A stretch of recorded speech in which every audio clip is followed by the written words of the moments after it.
So last tweak that we need to make here is to the landings. And you can see here that because of the way that I modeled the first floor landing, I end up with this gap condition here at the third floor. So to fix that, pretty simple. All I have to do is just click on that and edit the boundary. And then I'll go up to my third floor level. And all I have to do now is just use the pick lines option and just pick on some existing line work here to get a more resolved condition here. And that might just look like that. So you can see I'm relying quite heavily there on my trim extend to corner tool. And now if I click on the green check and go back to 3D view just to confirm that I've got this all lined up properly, there we go. So again, I've dealt with all the transitions. I've got no gaps or overlaps.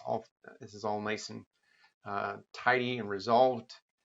And I can now just kind of repeat the process of copying to get this landing by hitting Control C up to the fifth floor by clicking on Paste Align to Selected Levels and then selecting fifth floor. There we go. Good. All right. So now what I'll do is just kind of go through the steps of finishing this off so that we get something that looks a little bit more like what we had indicated sort of in the initial image, which was this. And really it's just a matter of just placing some walls and some doors where they need to be, and also extending this little section here on the bottom for the main floor. So from here on in, it's pretty straightforward. I'll walk you through it just to kind of show you what I had done, but the steps get a little bit less technical from here on in. So again, what we'll do here is we'll just start off by clicking on the wall in the middle, and I can extend this up to the roof. And I'll also make sure that it comes all the way down to the bottom. And that is accomplished just by setting the base offset to -200. So you'll see it's now flush with the bottom of the landing. And then, as I said, I also need to kind of fix this situation over here so that I get a little bit more landing on the main floor. So I'll do that by just clicking on the actual sketch. And I'm actually going to do this in my site plan view because I don't know exactly where the edge of this stairwell will be at the moment. So I'll click on Edit Boundary and then go to Site Plan.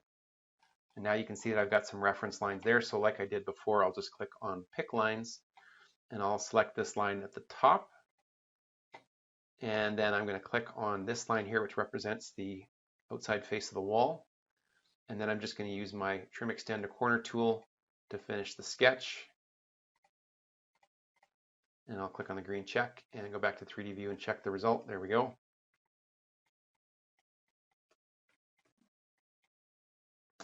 And now I would just go about using this same wall type. So I've got my 200mm concrete wall.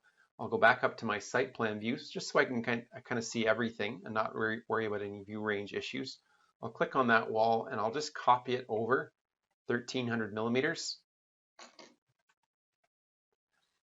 And then what I can do here to create the additional stairwell walls on the left and the right, I like to use my mirror draw axis tool to do this.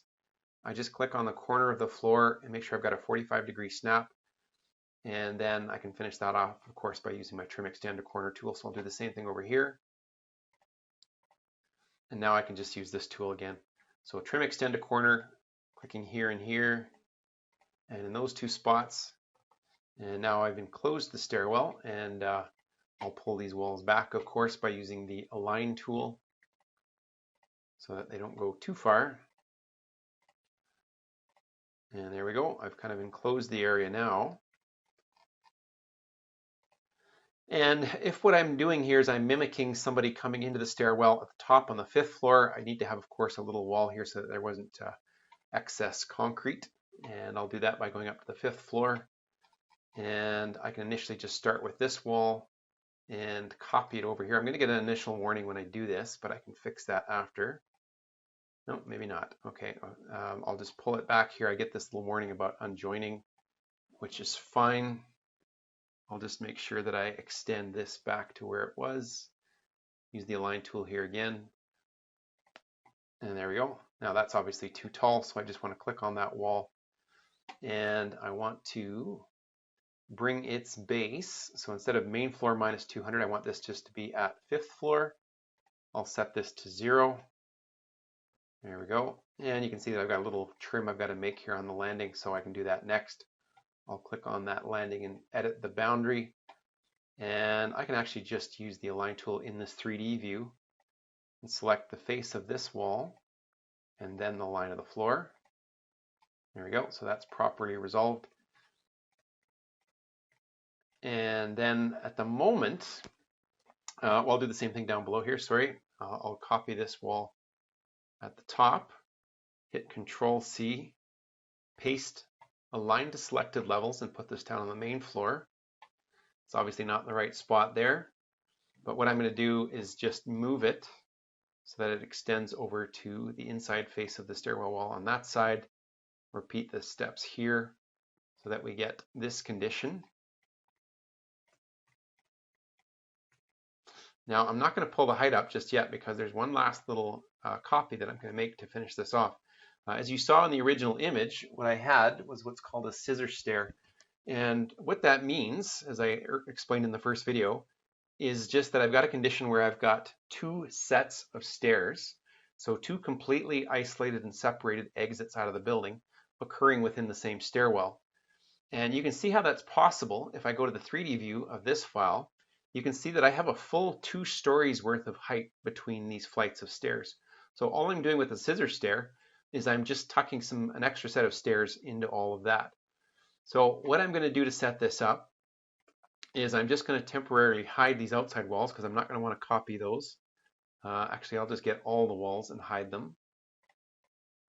So I'm going to do a filter selection here and just drop everything but the walls.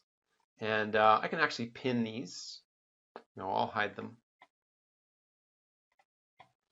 And now what I can do is I can select everything that's left, which is this set of stairs and rails, of course, and landings, and then I can go up to my site plan view and I can copy. I'm going to copy these over by a number I remember, something nice and even like 5,000. And then what I'm going to do is I'm going to rotate them. So in order to make sure that I get a nice center point for the rotate, I'm going to click on Annotate, Detail Line. And again, like I said, I'm just making sure that I can get a good, reliable midpoint for this because I'm going to rotate the entire set of objects 180 degrees. So I'm going to select everything, click Unpin, just to make sure that I can rotate everything without any troubles.